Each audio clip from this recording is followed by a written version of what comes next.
Hello बच्चे, a very good morning to all of you, और good afternoon और good evening as the case में भी, जो जब जब पढ़ रहे हैं तब तब की ग्रीटिंग लीजिए। आइएगा, आज हम बहुत इंपॉर्टेंट चैप्टर शुरू करने जा रहे हैं, input tax credit. Very very important from the GST prospect. Majority question में आपको इसका रोल पूछ लिया जाएगा, आपसे इनपुट टैक्स क्रेडिट की ट्रीटमेंट पूछी जा सकती है। आपको ये बहुत केयरफुली समझना है क्योंकि ये चैप्टर थोड़ा सा लेंदी और इसमें बहुत सारे कंसेप्ट्स हैं जो आपस में कई बार कॉन्ट्राडिक्ट कर सकते हैं। तो मेक इट श्योर कि ये चैप्टर पढ़ने के साथ साथ आपको 2 बार कम से कम सेम डे इस टॉपिक को रिवाइज ज़रूर करना है। यानी जो टॉपिक आप जिस दिन पढ़ें उस दिन आपको same day with in next 24 hours इस लेक्चर को रिपीट करना है, इन द सेंस इसके नोट्स को एक बार रिवाइज करके अपने दिमाग के अंदर बैठाना है। एक बार लॉजिक आपके दिमाग में बैठ गया तो आपको इस चैप्टर में बहुत आसानी महसूस होगी। ये चैप्टर के आधे लॉ आप खुद ही बना लोगे, ठीक है। तो इनिशियली हम पहले कुछ क्लासेस में लॉजिक डेवलप करेंगे एंड लॉजिक के साथ साथ हम लीगल साइटेशंस एक्ट के सेक्शंस को कनेक्ट करेंगे। आइएगा, शुरू करते हैं इनपुट टैक्स क्रेडिट। एक एग्जाम्पल दिमाग में बैठाइएगा। मेरा एक क्लाइंट है S4। ये क्लाइंट पीछे से कुछ इनपुट वगैरह लेके आते हैं in order to use them in the manufacturing of their output. मेरे ये क्लाइंट है, मुझे अब जो भी काम करना है इनके लिए करना है, तो सिर्फ और सिर्फ सारी लाइबिलिटी, सारे अधिकार इनके प्रोस्पेक्ट से मुझे इस चैप्टर में समझने हैं। S4 एक रेडीमेड गारमेंट मैन्युफैक्चरर है और रेडीमेड गारमेंट्स बनाने के लिए वो पीछे से बहुत सारे रॉ मटेरियल, मशीन्स और डिजाइनर की सर्विसेज यूज करते हैं। मान लीजिए S4 रेडीमेड गारमेंट बनाने के लिए फैब्रिक को खरीद के लाते हैं और ये फैब्रिक वो खरीदते हैं S1 से। मेरे साथ साथ रहिएगा एग्जाम्पल में, आगे पीछे आपको कहीं नहीं पढ़ना, सिर्फ साथ साथ रहना है। S4 रेडीमेड गारमेंट बना रहे हैं, उसके लिए इन्हें फैब्रिक की जरूरत है, देयरफॉर ये फैब्रिक पीछे से परचेज करके लाते हैं। और जहां से ये फैब्रिक परचेज करके ला रहे हैं S1 से, वो S1 खुद एक ओरिजिनल मैन्युफैक्चरर है। ये S1 यार्न्स खरीद के लाता है, धागे खरीद के लाते हैं और इन धागों से वीविंग करके फैब्रिक तैयार करते हैं और फैब्रिक इन्होंने S4 को बेचा, let's say at a selling price of 100 lakh rupees. इस सेलिंग प्राइस पे 18 लाख का 18% के हिसाब से जीएसटी आया। जीएसटी एक इनडायरेक्ट टैक्स है, जो टैक्स गवर्नमेंट को पे करेगा सप्लायर। जनरली हमने देखा था नॉर्मल चार्ज मैकेनिज्म में जनरली सप्लायर गवर्नमेंट को जीएसटी पे करते हैं। तो 100 लाख का माल बेचा, 100 लाख की सप्लाई हुई, 100 लाख पे 18% के रेट से 18 लाख का जीएसटी आया जो S1 ने गवर्नमेंट को पे किया। लेकिन क्योंकि ये इनडायरेक्ट टैक्स है तो भले ही ओरिजिन पे सप्लायर गवर्नमेंट इसे पे कर दे, लेकिन सब्सिक्वेंटली इस टैक्स को आगे एंड यूजर से या सब्सिक्वेंट यूजर से इसको रिकवर कर लिया जाता है। यानी S4 जब S1 से ये फैब्रिक खरीदेगा तो 118 लाख पे करेगा, जिसमें से 18 लाख गवर्नमेंट को चले गए और ये 18 लाख का बर्डन S4 पे शिफ्ट हो गया। नेक्स्ट, S4 रेडीमेड गारमेंट बनाने के लिए सिलाई की मशीन लेके आते हैं, स्विंग मशीन लेके आते हैं। ये स्विंग मशीन परचेज करते हैं S2 से। एक दूसरा मैन्युफैक्चरर है S2। S2 जो है वो सिलाई मशीन के मैन्युफैक्चरर है, like Usha and all, Usha company. अब ये सिलाई मशीन बनाते हैं तो सिलाई मशीन बनाने के लिए इन्हें पीछे से रॉ मटेरियल इक्विपमेंट्स की जरूरत होती है। S2 रॉ मटेरियल से सिलाई मशीन बनाते हैं और मशीन बना के 200 लाख पे S4 को बेच देते हैं और मशीन पे जीएसटी लगा 18% से 36 लाख का, तो S2 जब मशीन बेचते हैं 200 लाख की, उस पे 36 लाख की जीएसटी लगाते हैं और वो 36 लाख की जीएसटी S2 जाके गवर्नमेंट को पे कर देते हैं। और क्योंकि ये इनडायरेक्ट टैक्स है तो 236 लाख S4 से रिकवर करते हैं, यानी 36 लाख का जो जीएसटी गवर्नमेंट को गया उसका बर्डन S4 पे शिफ्ट कर दिया गया, S4 की जेब से ये पैसा खर्च हुआ। नेक्स्ट, S4 फैशन डिजाइनर की भी कुछ सर्विसेज लेते हैं। एक फैशन डिजाइनर है, वो फैशन डिजाइनर फैशन के डिजाइन्स बनाता है रेडीमेड गारमेंट के। फैशन डिजाइनर रेडीमेड गारमेंट के डिजाइन्स बनाता है, उन डिजाइन्स पे S4 अपने लेबर से फैब्रिक के ऊपर स्विंग मशीन का इस्तेमाल करके कटिंग स्टिचिंग करके फाइनली रेडीमेड गारमेंट तैयार करते हैं। ये जो फैशन डिजाइनर है ये 100 लाख की फीस चार्ज करते हैं, जिसपे 18 लाख का जीएसटी चार्ज किया जाता है। और फैशन डिजाइनर ये डिजाइन सेंड करते हैं और जो 18 लाख का जीएसटी चार्ज हुआ है ये 18 लाख का जीएसटी गवर्नमेंट को पे कर दिया जाता है और S4 से ये डिजाइनर 118 लाख रिकवर करते हैं। यानी ये डिजाइन्स S4 के कितने पे पड़े? 118 लाख के, जिसमें से 18 लाख का बर्डन S4 पे शिफ्ट हो गया।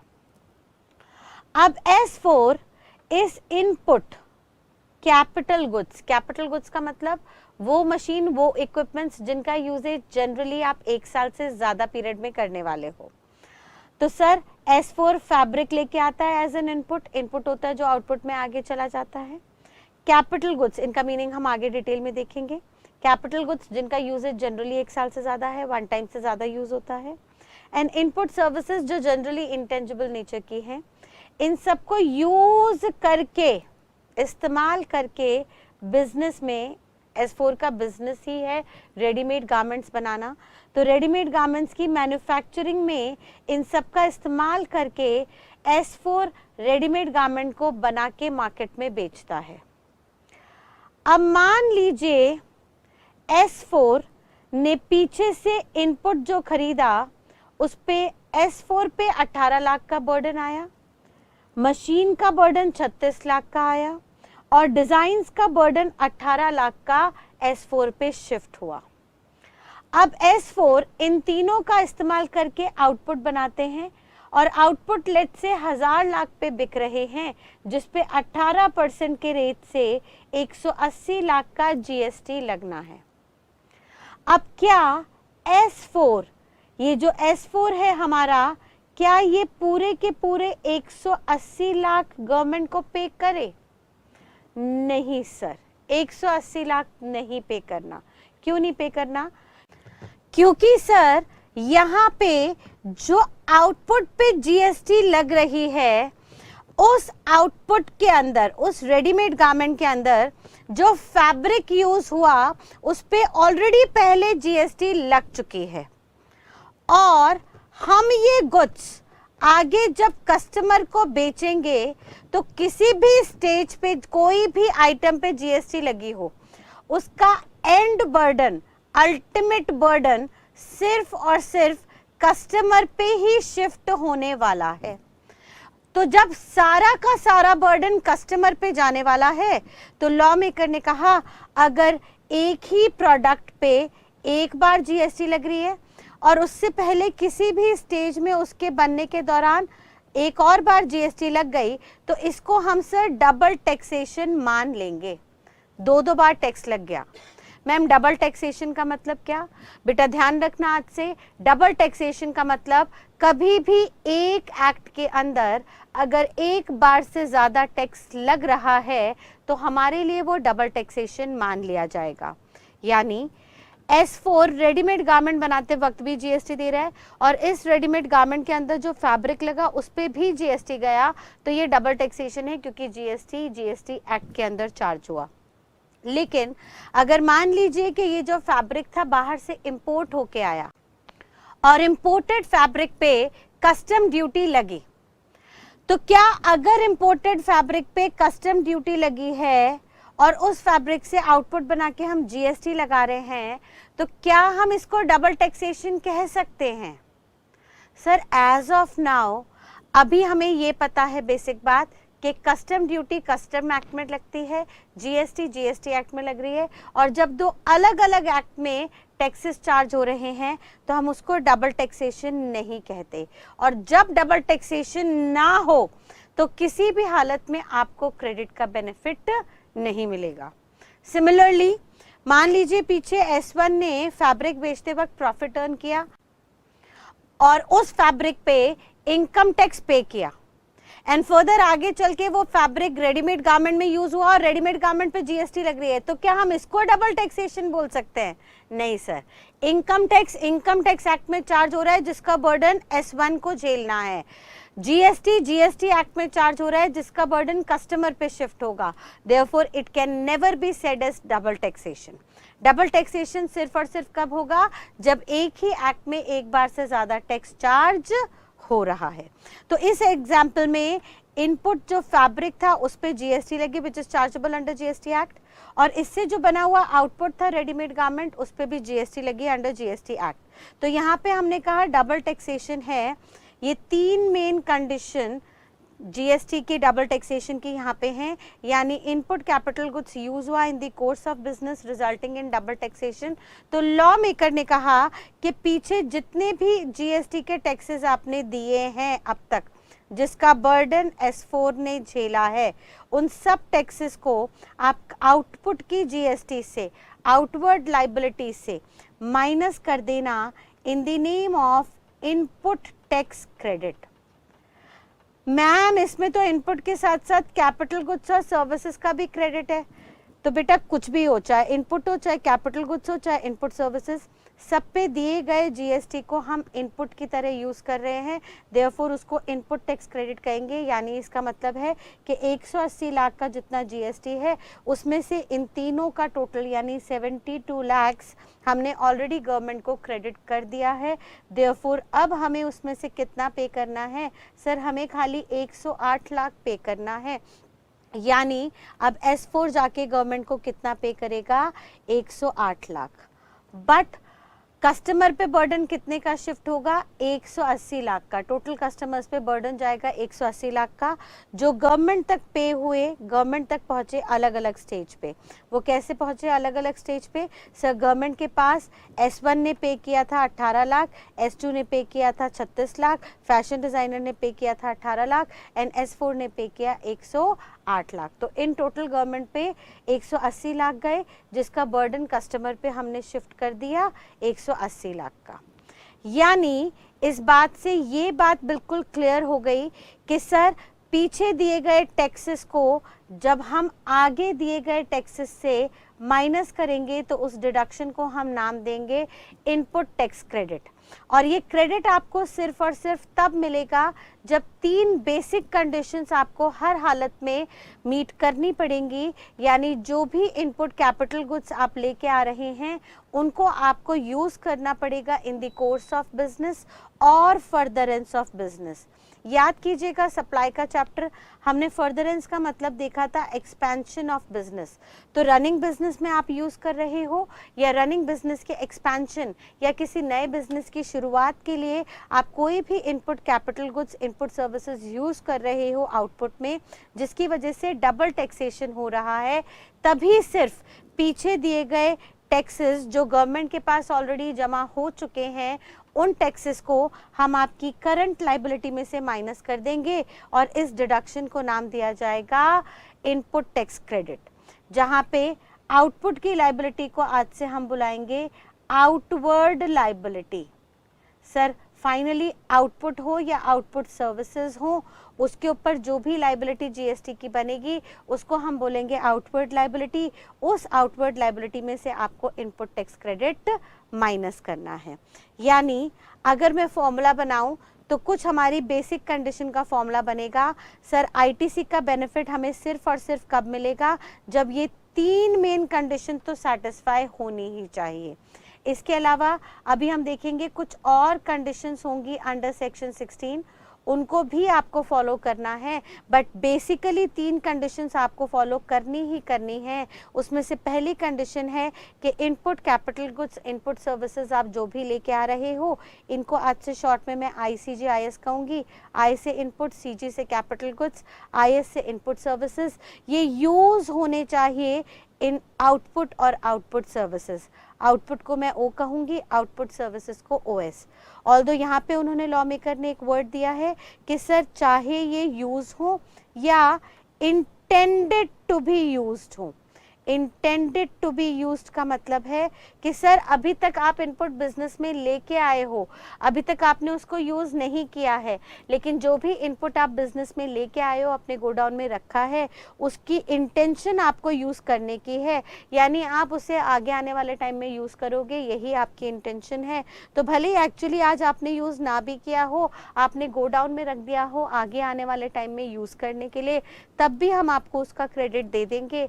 अगर वो यूजेज आप या तो रनिंग बिजनेस के अंदर कर रहे हो या एग्जिस्टिंग बिजनेस के फर्दरेंस के लिए कर रहे हो, एक्सपेंशन के लिए कर रहे हो, resulting in double taxation. Double taxation कब होगा? पीछे इनपुट पे GST पे हो गया, आगे आउटपुट पे GST पे होना है, तो ही वो डबल टैक्सेशन बनेगा। ठीक है, पीछे इनपुट हो, कैपिटल गुड्स हो, इनपुट सर्विसेज हो, अगर उस पर आप GST पे करके आ चुके हो, पेड, और आगे आउटपुट या आउटपुट सर्विसेज हो, उस पे GST पे करना हो, पेबल बकाया हो, तो हम डबल टैक्सेशन मानेंगे। और जब डबल टैक्सेशन होगा तो हम आपको ITC का बेनिफिट देंगे। मैम आउटपुट पे जैसी ट्रीटमेंट होगी, क्या वैसी ट्रीटमेंट ही आउटपुट सर्विसेज पे होगी? यस बेटा, दोनों पे सेम ट्रीटमेंट चलेगी। मैं इसी इलस्ट्रेशन में कह देती हूँ कि मान लीजिए हमारे केस में आउटपुट है कोचिंग क्लासेस, मैं आपको क्लासेस प्रोवाइड कर रही हूँ, और इन क्लासेस को प्रोवाइड करने के लिए मैं पीछे से मार्कर लेके आती हूँ एज एन इनपुट, पीछे से मैं लैपटॉप लेके आती हूँ, AC लेके आती हूँ क्लासरूम में लगाने के लिए, प्रोजेक्टर लेके आती हूँ क्लास में लैपटॉप के थ्रू पढ़ाने के लिए, और मैं एक इमूवेबल प्रॉपर्टी, एक बिल्डिंग रेंट पे लेती हूँ सो दैट वहाँ पे मैं क्लासेस कंडक्ट कर सकूं, और इन तीनों को यूज करके मैं कोचिंग क्लासेस की सर्विसेज प्रोवाइड करती हूँ। तो मेरे लिए इनपुट क्या है? मार्कर। कैपिटल गुड्स क्या है? Laptop, AC, projector. और इनपुट सर्विसेज क्या है? वो इमूवेबल प्रॉपर्टी, वो बिल्डिंग जो मैंने रेंट पे ली फॉर रनिंग कोचिंग इंस्टीट्यूट। अब ये तीनों को, इनपुट, कैपिटल गुड्स और इनपुट सर्विसेज को यूज करके मेरा आउटपुट सर्विस क्रिएट होता है कोचिंग क्लास का। तो सर वहाँ पे भी सेम ट्रीटमेंट रहेगी, यानी पीछे इनपुट पे कोई GST पे की, कैपिटल गुड्स पे कोई GST पे की, या इनपुट सर्विसेज पे जो इनपुट की सर्विसेज थी, जो सर्विसेज इंटेंजिबल नेचर की थी, जिनको एज एन इनपुट यूज किया था। सर इमूवेबल प्रॉपर्टी सर्विस में थी, इमूवेबल प्रॉपर्टी को जब मैंने एज एन इनपुट यूज किया था क्लासेस कंडक्ट करने के लिए, तो वो इनपुट सर्विस बन गई थी, और उस इनपुट सर्विसेज पे भी GST पे किया था। एंड फाइनली जो क्लासेस मेरा आउटपुट निकल के आया, ये इंटेंजिबल नेचर का है, तो ये आउटपुट सर्विस बन गई, और इस आउटपुट सर्विसेज पे भी GST देना है, तो पीछे दिए गए GST का आप सबका क्रेडिट ले लेंगे in the name of ITC।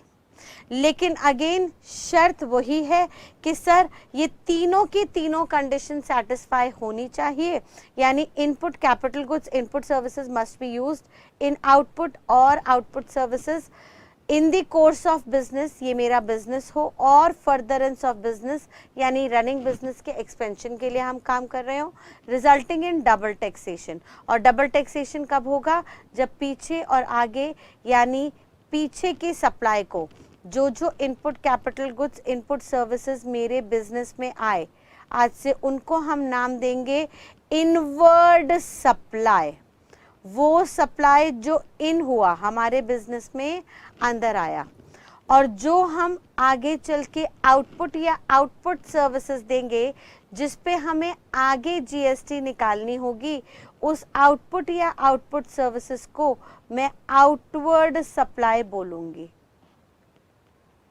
और इस आउटवर्ड सप्लाई में से मैं अपनी इनवर्ड सप्लाई लेस कर दूंगी, यानी टेक्निकली इनवर्ड सप्लाई का credit in the name of input tax credit output supply में से आएगा, और जो टोटल नेट निकल के आएगा वो मेरे लिए नेट आउटवर्ड लाइबिलिटी बन जाएगी।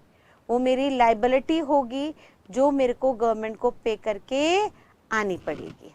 ठीक है, लेकिन अगेन सवाल वही है कि सर आपको क्रेडिट तो तभी मिलेगा जब मेनली डबल टैक्सेशन हो अलॉन्ग विद सेक्शन 16 की कंडीशन सेटिस्फाई हो। ठीक है, तो हम एक एक करके सेक्शन 16 की कंडीशन देखते हैं। यूजेज हमने कहा या तो एक्चुअली वो यूज्ड हो चुका हो या आगे आने वाले पीरियड में यूज होने वाला हो, यानी अगर अभी तक यूज नहीं भी हुआ, नॉट येट यूज्ड, लेकिन आप बिजनेस में लेके आए हो उस इनपुट को, उस स्टॉक को आगे आउटपुट बनाने में, आगे फर्दर सप्लाई करने में, तो सर हम उसका क्रेडिट आपको इकट्ठा दे देंगे, भले ही वो अभी फिलहाल यूज ना हो। और ये क्रेडिट कैसे दिया जाएगा अभी हम थोड़ी देर में देखेंगे स्टेजेस के बेस पे।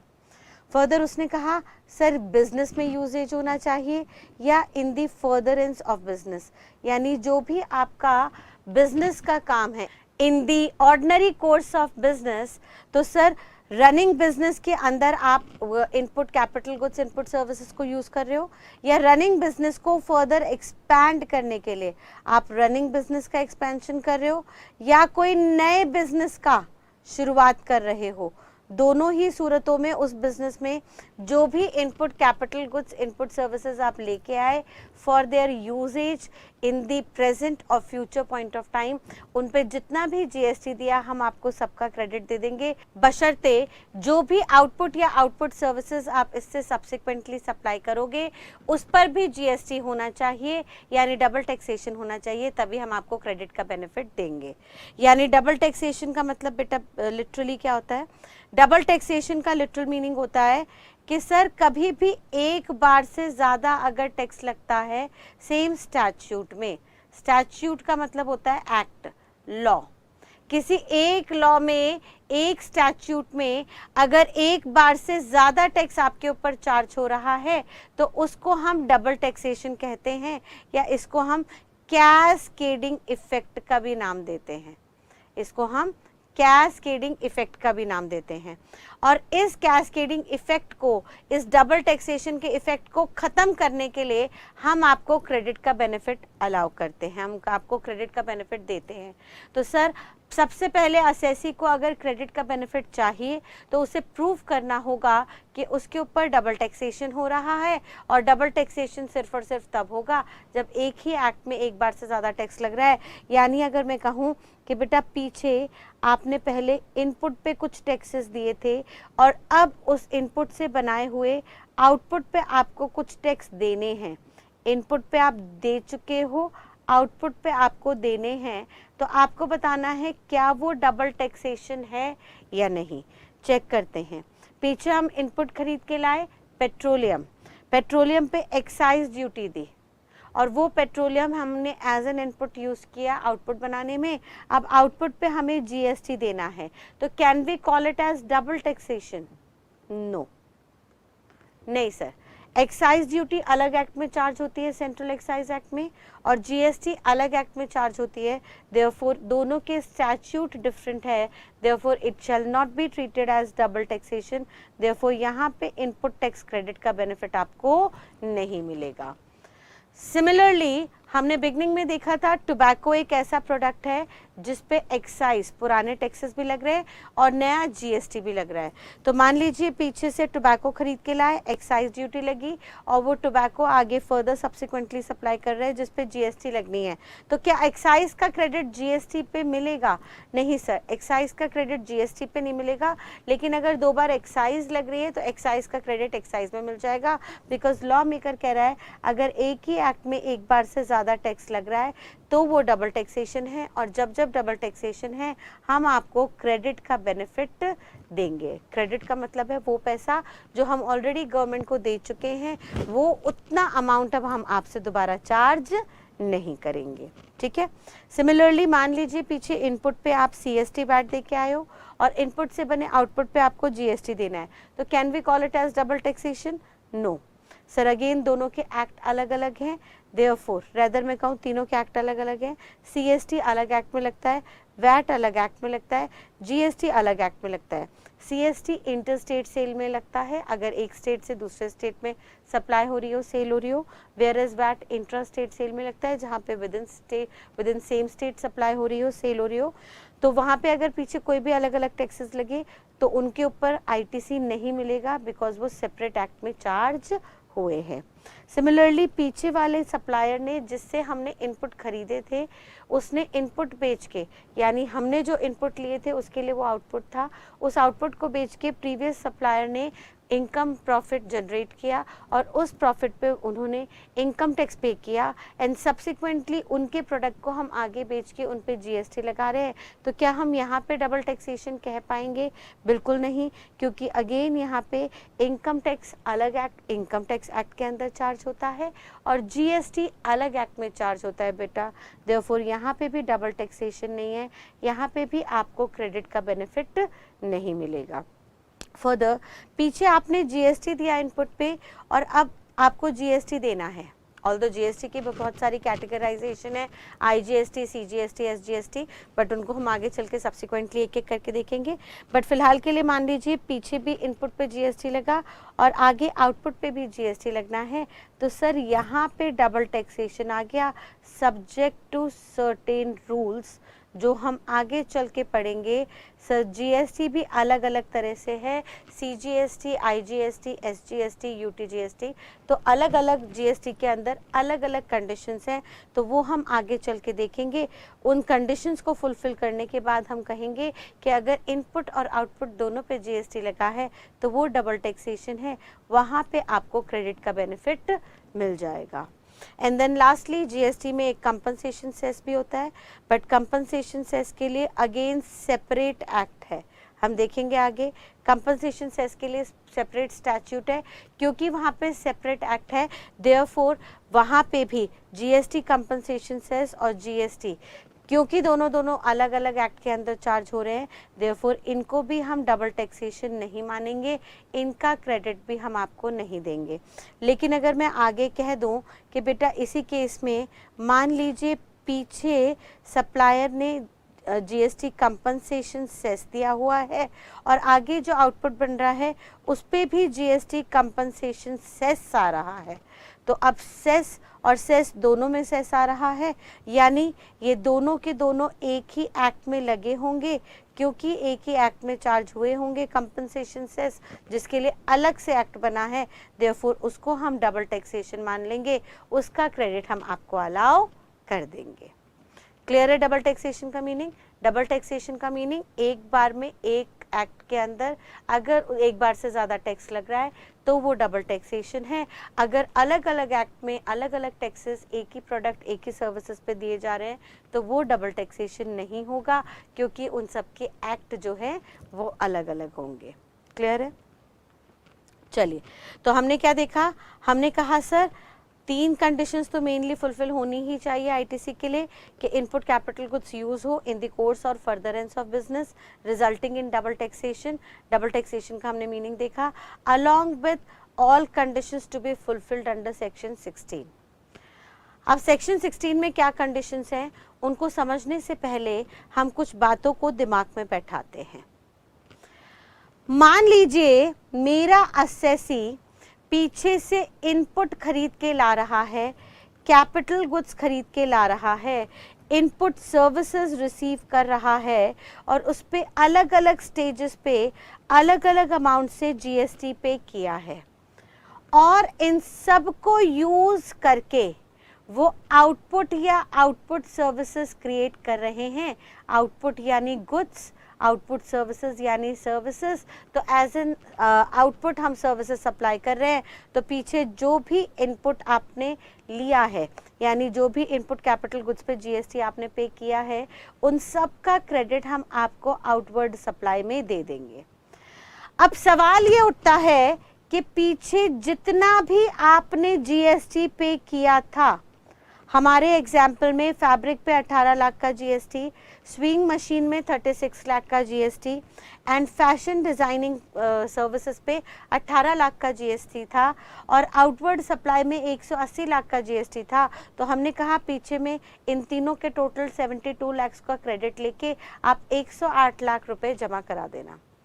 बट सोचने वाली बात है, बताइए क्या इसी एग्जाम्पल में हम ये कहेंगे कि बेटा ये जो सप्लायर S4 है, इसने input capital goods, input services को यूज़ किया, और इन सब को यूज़ करने के बाद इन the course of business output या आउटपुट सर्विसेज क्रिएट किया, रिजल्टिंग इन डबल टैक्सेशन। अब मान लेते हैं रेडीमेड गारमेंट बना रहा था हमारा S4, और रेडीमेड गारमेंट बना के ट्रक में लोड कर दिए, उसको आगे रिमूव कर दिया, डिस्पैच कर दिया। रिमूवल के टाइम पे हमने पढ़ा था टाइम ऑफ सप्लाई में सेक्शन 31 सबसेक्शन 1 के up to the time of removal supplier को इनवॉइस भी साथ साथ इशू करनी पड़ेगी। ऑल्दो वो चाहे तो इनवॉइस रिमूवल से पहले भी कर सकता है, but at the time of removal maximum lastly उसको इनवॉइस इशू करनी पड़ेगी, प्रोवाइडेड वो कंपोजिट डीलर नहीं है। अब रिमूवल के वक्त इनवॉइस इशू हुई, मान लेते हैं पेमेंट बाद में मिल रही है, तो as per time of supply हमारा किस डेट पे जीएसटी कंप्यूटेशन होगा? Sir as per time of supply हम जनरली लेते हैं इनवॉइस और payment whichever is earlier. अब मैं इस एग्जांपल में मानती हूँ कि पेमेंट अभी आई नहीं, तो हम इनवॉइस की डेट को ही टाइम ऑफ सप्लाई मानेंगे, यानी जिस दिन रिमूवल हो रहा है वही दिन हमारा टाइम ऑफ सप्लाई है। उसी दिन मुझे अपनी किताबों में जीएसटी निकालनी है on to be payable on output. ठीक है, अब आउटपुट पे जीएसटी निकालनी है, और मुझे आप कह रहे हो कि सर पीछे जितना भी जीएसटी दिया था उसका क्रेडिट ले लेना। तो क्या मैं ट्रक वाले को रोक के ये कहूंगी कि भैया रुक जाओ, अभी रुक जाओ, अभी माल लेके मत जाना, क्योंकि इस माल पे मैं जीएसटी निकाल रही हूँ और मुझे ये चेक करना है कि इन आउटपुट पे जीएसटी निकालते वक्त इन आउटपुट के अंदर जो भी पीछे इनपुट यूज हुए थे उन इनपुट पे जितना जितना जीएसटी पे हुआ था उसका मुझे यहाँ पे डिडक्शन चाहिए in the name of ITC. पहली बात, क्या ऐसा प्रैक्टिकली पॉसिबल है? क्या ट्रक वाला माल चढ़ाने के बाद आपके कंप्यूटेशन के लिए रुकेगा? नहीं सर, उसको दिहाड़ी बनानी है, उसको एक दिन में 5 कंसाइनमेंट्स एक जगह से दूसरी जगह पहुंचाने हैं, तो वो एक कंसाइनमेंट में सिर्फ उतना ही टाइम लगाएंगे जितना माल लोडिंग और अनलोडिंग में होता है। यानी कंप्यूटेशन के लिए ट्रक वाला आपके लिए रुकेगा नहीं। और सर जब तक डिस्पैच नहीं होगा माल, जब तक ट्रक में माल लोड नहीं होगा, तब तक टाइम ऑफ सप्लाई नहीं आएगा, तब तक जीएसटी लायबिलिटी हम किताबों में निकालेंगे नहीं, और जब तक जीएसटी लायबिलिटी हम किताबों में निकालेंगे नहीं तब तक आईटीसी का यूटिलाइजेशन, आईटीसी का डिडक्शन पॉसिबल नहीं है। तो सर प्रैक्टिकल लाइफ में इस आईटीसी के यूटिलाइजेशन के लिए कुछ इंडस्ट्री को प्रॉब्लम्स झेलनी पड़ी, जिसके लिए सरकार ने पूरे आईटीसी के बेनिफिट को 3 स्टेजेस में बांट दिया। एक्चुअली लॉ में ये वर्ड स्टेज के नाम से या बुक में ये वर्ड आप स्टेज के नाम से नहीं पढ़ेंगे, बट कंसेप्चुअली अगर हम बात को दिमाग में बैठाएं तो इसको हम आईटीसी के स्टेजेस मान लेंगे। यानी S4 को input capital goods, input services पे दिए गए जीएसटी का क्रेडिट आउटपुट में लेते वक्त प्रॉब्लम ना आए, वो ये क्रेडिट कन्वीनियंटली ले सके, उसके लिए गवर्नमेंट ने इनपुट टैक्स क्रेडिट के बेनिफिट को 3 स्टेजेस में, 3 घटनाओं में, 3 इवेंट में बांट दिया। आइए समझते हैं उन स्टेजेस को। सबसे पहले लॉ मेकर ने कहा कि कोई भी असेसी है वो जब इनपुट कैपिटल गुड्स अपनी फैक्ट्री में, अपने प्रीमाइसेस में, अपने शोरूम में, अपने वेयरहाउस में, यानी अपनी लोकेशन में रिसीव करेगा, तो जैसे ही ये इनपुट कैपिटल गुड्स रिसीव होंगे, मैम इनपुट सर्विस का क्या होगा अभी थोड़ी देर में देखते हैं। इनपुट सर्विसेज इंटेंजिबल नेचर की है, फिजिकली आती जाती नहीं देखी जा सकती, तो वो फैक्ट्री में रिसीव होती हुई नहीं दिखेंगी। सर इनपुट सर्विस, मान लीजिए मैंने फैशन डिज़ाइनर से डिज़ाइंस मंगवाए और उसने मुझे मेल कर दिए, तो वो कब मुझे मेल में डिज़ाइन आ गई ये फैक्ट्री गेट पे पता नहीं लगेंगे। तो इनपुट सर्विसेज के लिए कुछ अलग कंडीशंस है। फिलहाल हम शुरू कर रहे हैं इनपुट और इनपुट कैपिटल गुड्स को लेके, और उन्होंने कहा कि इनपुट और कैपिटल गुड्स को जब भी असेसी अपने प्रीमाइसेस में रिसीव करेगा फिजिकली, यानी उसके पास जब फिजिकली पोजेशन आ जाएगी, पोजेशन मतलब क्या होता है, कस्टडी, फिजिकल कस्टडी आ जाएगी, तब असेसी क्या करेगा, सर यहाँ पे जब उसके पास इनपुट कैपिटल गुड्स आए होंगे तो पीछे वाले सप्लायर ने, पीछे वाला जो सप्लायर है जिससे माल खरीदा, उसने इस माल के साथ टैक्स इनवॉइस भी भेजी होगी जिस पे इन गुड्स का सेलिंग प्राइस और इन पे दिए गए जीएसटी का अमाउंट भी लिखा होगा। तो लॉ मेकर ने कहा कि जैसे ही इनपुट वगैरह आपकी फैक्ट्री में आए अलॉन्ग विद इनवॉइस, और इनवॉइस में जीएसटी का अमाउंट अलग से लिखा है, तो जो भी जीएसटी का अमाउंट अलग से लिखा है आप उसको इमीडिएटली रिकॉर्ड कर लेना रजिस्टर के अंदर। आपको एक सेपरेट लेजर बनाना सिखाया जाएगा, उस सेपरेट लेजर के अंदर उतने जीएसटी का अमाउंट की एंट्री कर देना, रिकॉर्डिंग कर देना जितना जीएसटी पे हो चुका है as shown in the tax invoice. जब पीछे से मैं असेसी हूँ, पीछे से मैं इनपुट लेके आई, तो सर इनपुट के साथ साथ रसीद भी आई होगी, टैक्स इनवॉइस भी आई होगी जिसमें अलग से जीएसटी का अमाउंट लिखा होगा along with the GST registration details of supplier and my details. हम देखेंगे टैक्स इनवॉइस के अंदर क्या क्या स्टेटस होता है, क्या क्या चीज़ें लिखी होती हैं, बट अभी के लिए ध्यान रखिए जब टैक्स इनवॉइस आई तो गुड्स की वैल्यू के साथ टैक्स का अमाउंट अलग से लिखा था। वो टैक्स का अमाउंट मेरी जिम्मेदारी है कि आज जैसे ही मेरे को इनपुट फैक्ट्री में मैंने रिसीव किया, आज मैं उस जीएसटी के अमाउंट को एक अलग से रजिस्टर में एंटर कर लूँगी। ये रजिस्टर में जो एंट्री होगी GST already paid on input capital goods, इस एंट्री की स्टेज को हम नाम देंगे अवेलमेंट ऑफ आईटीसी। इसको हम क्या बुलाएंगे, availment of ITC, input tax credit का अवेलमेंट। और ये अवेलमेंट सिर्फ और सिर्फ कागजों में होगी, यानी जो हमने लेजर बनाया होगा जिसको हम आगे चल के नाम देंगे E credit ledger, electronically ledger बनेंगे जीएसटी के अंदर। तो E credit ledger, electronic credit ledger, जिसके अंदर क्रेडिट, इनपुट टैक्स क्रेडिट के अमाउंट की रिकॉर्डिंग चढ़ी होगी, उसको हम ई क्रेडिट लेजर नाम देंगे। और यहाँ पे जब पीछे दिए गए जीएसटी की एंट्री होगी इस रजिस्टर में, तो उस प्रोसेस को हम नाम देंगे अवेलमेंट ऑफ आईटीसी। अभी तक हमने सिर्फ और सिर्फ जितना GST already input capital goods पे कर दिया है उतने की एंट्री किताबों में कर रहे हैं। अभी तक ये इनपुट आगे आउटपुट की लायबिलिटी में से माइनस नहीं हुआ है, ठीक है। दूसरी बात, सर अगर आप यहाँ पे इनपुट सर्विसेज ला रहे हो पीछे से, तो इनपुट सर्विसेज पे दिए गए जीएसटी का एंट्री आप किताबों में कब करोगे? लॉ मेकर ने कहा इसकी एंट्री आप किताबों में तब करना जब रिसिपिएंट सप्लायर को पेमेंट कर दे, यानी जब रिसिपिएंट सप्लायर को पेमेंट कर देगा।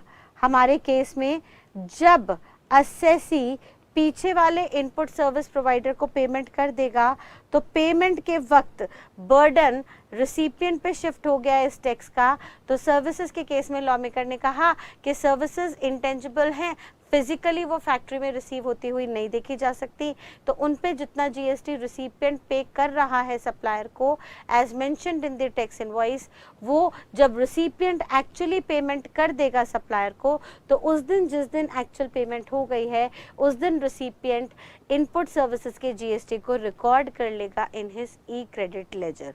और इस रिकॉर्डिंग के प्रोसेस को हम नाम देंगे availment of input tax credit. Clear है? आगे फर्दर नेक्स्ट वो कहेगा कि जो भी इनपुट वगैरह आपने अभी तक फैक्ट्री में रिसीव किया है, इसका जीएसटी आपने रजिस्टर में रिकॉर्ड कर दिया, अब आप रिलैक्स हो जाइए। अब आपको बार बार इन इनपुट की रसीदें खोल के देखने की जरूरत नहीं है। रसीदें आप अपने रिकॉर्ड के लिए, अपने ऑडिट के लिए संभाल के रखिए। रजिस्टर में एंट्री हो गई है इस जीएसटी की, तो जितनी रजिस्टर में एंट्री हुई है उसकी हम आपको आगे चल के डिडक्शन दे देंगे। प्रोवाइडेड जो भी input capital goods, input services आप लेके आए हैं, they must be used in the course of business or intended to be used in the business resulting in double taxation। और डबल टैक्सेशन कब होगा? जब आउटपुट पे भी जीएसटी चार्ज हो जाए। लेकिन लॉ मेकर ने कहा कि जब जब ये सेक्शन 16 की सारी कंडीशंस सेटिस्फाई होंगी along with usage in the course of business resulting in double taxation and finally जिस वक्त आउटपुट की सप्लाई निकल के आएगी, यानी जिस वक्त टाइम ऑफ सप्लाई निकलेगी under section 12 for goods and under section 13 for services, तो सर जिस वक्त आप टाइम ऑफ सप्लाई निकालोगे यानी वो दिन जिस दिन आपको आउटपुट पे जीएसटी कंप्यूट करनी होगी, आप आउटपुट पे जीएसटी कंप्यूट कर लेना और उस आउटपुट में से आप क्या करना? डिडक्ट करना of the GST already paid on input capital goods और इनपुट सर्विसेज। अब बताइए, जो input capital goods, input services पे जीएसटी मेरी पॉकेट से चला गया प्रीवियस सप्लायर को और सप्लायर ने गवर्नमेंट को दे दिया, सप्लायर ने गवर्नमेंट को दिया था, मैंने सप्लायर को पे किया था, यानी उस टैक्स का बर्डन मेरी जेब पे आ गया। तो लॉ मेकर ने कहा कि अब आप एक काम करना, जितना भी जीएसटी आपने पे कर दिया है उसको किताबों में आपने रिकॉर्ड कर दिया है, उसको आज से हम नाम देंगे आईटीसी अवेल्ड। उसको हम क्या नाम देंगे? ITC availed. तो जितना जीएसटी आप पे कर चुके हो इनपुट कैपिटल गुड्स और इनपुट सर्विसेज पे, यानी जितना किताबों में आईटीसी आपने रिकॉर्ड कर लिया है, अवेल्ड का मतलब रिकॉर्डेड, जितना आपने आईटीसी अवेल कर लिया है उस आईटीसी को हम माइनस कर देंगे from the GST payable on output और output services on the date of time of supply. यानी हम बताइए आउटपुट या सर्विसेज पे जीएसटी कब कंप्यूट करते हैं? उस पर्टिकुलर डे पे जो हमें टाइम ऑफ सप्लाई के अंदर बताया गया अंडर सेक्शन 12, 13 और 14। तो जो भी दिन वहाँ पे उस सेक्शन के अंदर निकल के आया उस दिन आपने अपनी किताबों में आउटवर्ड सप्लाई पे जीएसटी निकाली होगी। उसमें से आप जितना भी पीछे ई क्रेडिट लेजर में आईटीसी अवेल किया था, रिकॉर्ड किया था, उसको आप यहाँ से माइनस कर दीजिएगा।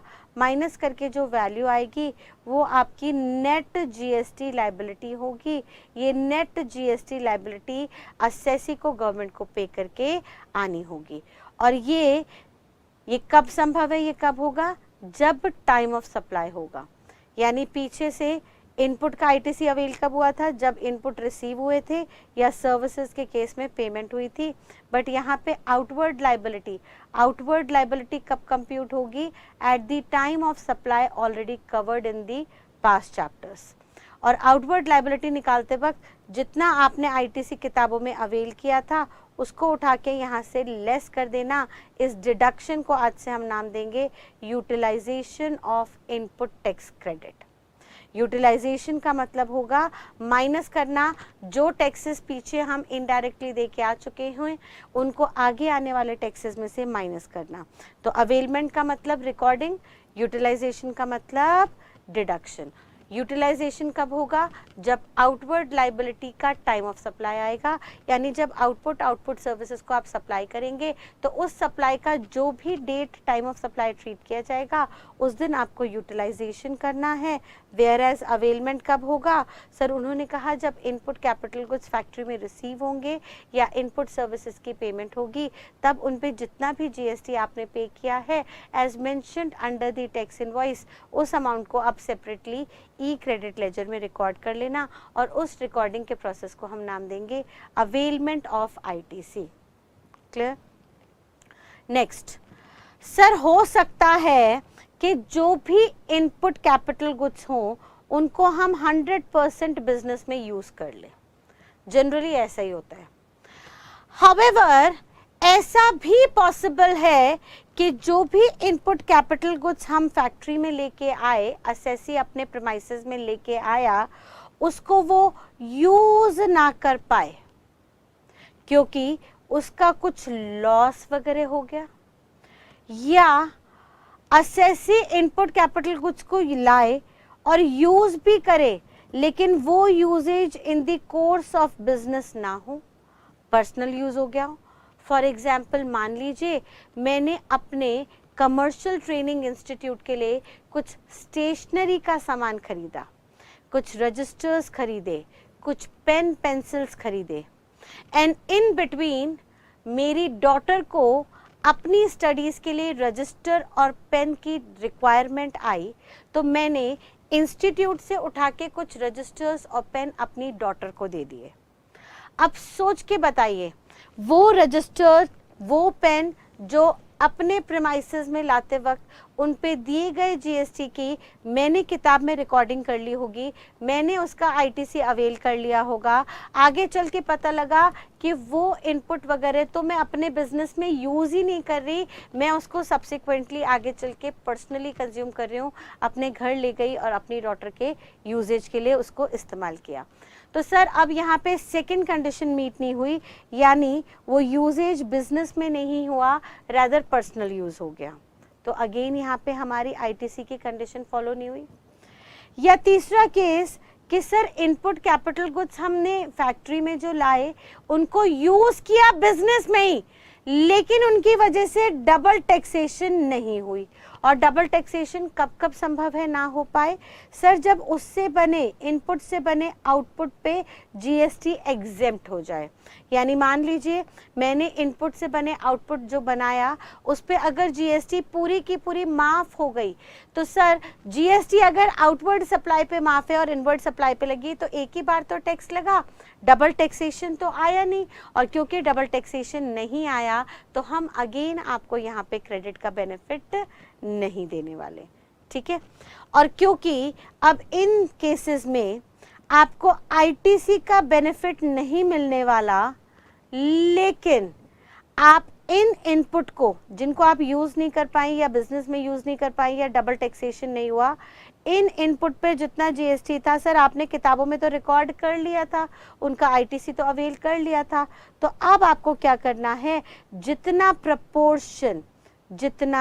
प्रपोर्शन ऑफ इनपुट यूज नहीं हो पाया उतने प्रपोर्शन के ऊपर जितना प्रपोर्शनेट जीएसटी पे हुआ था उसकी हम किताबों में से कैंसिलेशन कर देंगे, यानी इस रजिस्टर में से उस अमाउंट को हटा देंगे। और क्या रजिस्टर में किसी भी अमाउंट को हम काटा पीटी करके हटा सकते हैं? नहीं सर। आपको अगर कोई भी अमाउंट लेजर के अंदर चढ़ चुका है और उस अमाउंट को आपको वहां से हटाना है तो आपको कॉन्ट्रा एंट्री पोस्ट करनी पड़ेगी। जनरली आपको क्या करना पड़ेगा, कॉन्ट्रा एंट्री, एक अपोजिट एंट्री पोस्ट करनी पड़ेगी। ये एंट्री कैसे पोस्ट होती है इसका प्रोसीजर हम आगे देखेंगे, लेकिन अभी के लिए ध्यान रखिएगा जो आईटीसी अवेल हो गया इनपुट पे, लेकिन हम इस इनपुट को यूज नहीं कर पाए या बिजनेस में यूज नहीं कर पाए या डबल टैक्सेशन नहीं हुआ, तो उस पर जितना आईटीसी था उसका बेनिफिट अब आपको नहीं मिलना चाहिए। बट आपने तो किताबों में उसके आईटीसी को रिकॉर्ड कर लिया, तो हम उतने प्रोपोर्शनेट आईटीसी को वहां से हटा देंगे और इस हटाने के प्रोसीजर को, इस कैंसिलेशन के प्रोसीजर को अब से हम नाम देंगे रिवर्सल ऑफ आईटीसी। रिवर्सल का मतलब कैंसिलेशन। ये कैंसिलेशन कैसे होगा, कब होगा, ये हम आगे देखेंगे, बट अभी के लिए आप ध्यान रखेंगे हमारे पास 3 स्टेजेस आ गई, अवेलमेंट, यूटिलाइजेशन एंड रिवर्सल।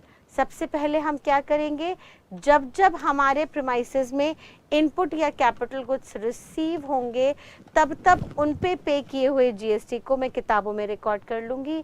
और in case of input services जो इनटेंजिबल नेचर की हैं, फिजिकली रिसीव होती हुई नहीं देखी जा सकती, तो उन इनपुट सर्विसेज के केस में जब एज अ रिसिपिएंट मैं सप्लायर को पेमेंट कर दूंगी, यानी बर्डन मेरे ऊपर शिफ्ट हो जाएगा उन सर्विसेज का, तो उन सर्विसेज के ऊपर दिए गए जीएसटी को और इनपुट कैपिटल गुड्स के ऊपर दिए गए जीएसटी को आपको एक सेपरेट लेजर में रिकॉर्ड करना है, जिस रिकॉर्डिंग के प्रोसेस को हम कहेंगे अवेलमेंट ऑफ आईटीसी।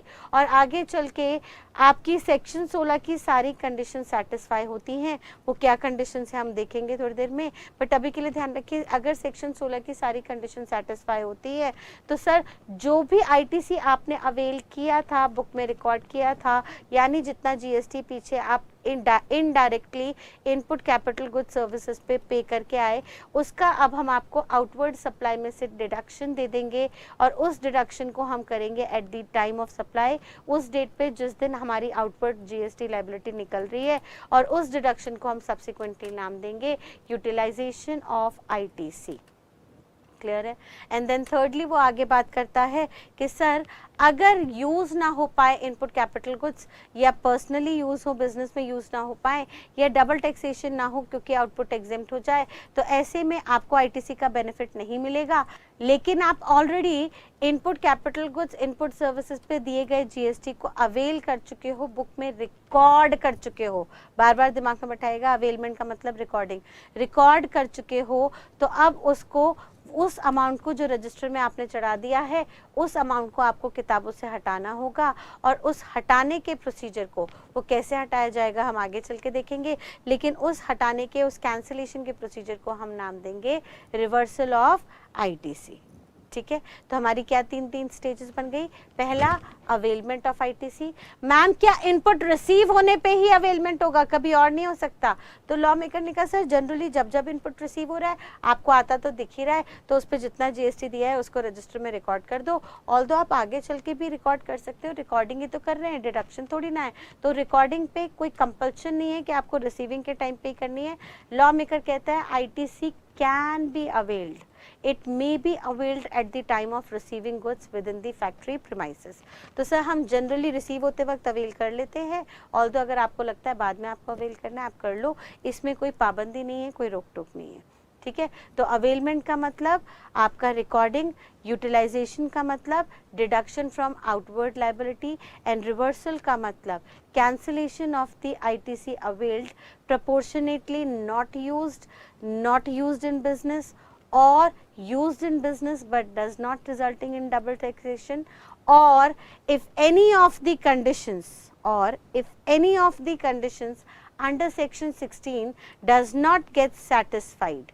हम अभी देखेंगे आगे सेक्शन 16 में कुछ कंडीशंस है, अगर सेक्शन 16 की वो कंडीशन सेटिस्फाई नहीं हो रही तो उस केस में आपको अपनी किताबों से जो भी प्रोपोर्शनेट आईटीसी अवेल हुआ था वो कैंसिल करना होगा, और उस कैंसिलेशन के प्रोसेस को हम नाम देंगे रिवर्सल ऑफ आईटीसी। ठीक है, तो अभी तक हमने दो बातें पढ़ी। पहली बात कि सर आईटीसी का बेनिफिट आपको चाहिए तो आपको ये मेन 3 कंडीशंस तो सेटिस्फाई करनी है कि वो यूज़ हो in business resulting in double taxation. दूसरी बात कि जब भी आप ये आईटीसी का बेनिफिट लेने जाएं तो आपके सारे प्रोसेसिंग को, सारे काम को हम 3 स्टेजेस में बांट देंगे, availment of ITC, utilisation of ITC and reversal of ITC.